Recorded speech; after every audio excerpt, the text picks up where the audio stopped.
If you want to download and install Firefox on Windows 11, you're in the right place. In this quick tutorial, I'll show you the easiest way to get Firefox installed on your PC in just a few simple steps.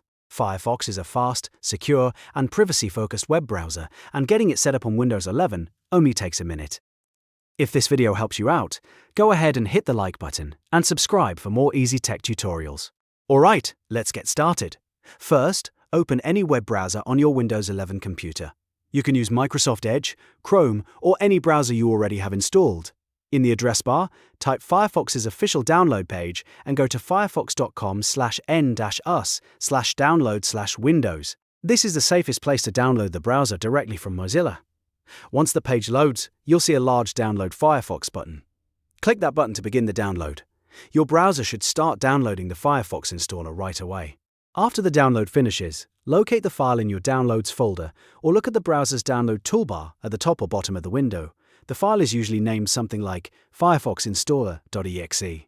Double-click that file to open it and begin the installation process. Windows may display a user account control prompt, asking if you want to allow the app to make changes to your device. This is completely normal during software installation.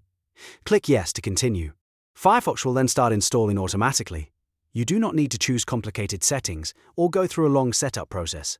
Just wait a few moments while the installer finishes. Once the installation is complete, Firefox will launch on its own.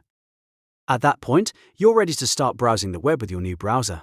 You can sign in, import bookmarks, or customize your settings later if you want. And that's it. Firefox is now downloaded and installed on Windows 11.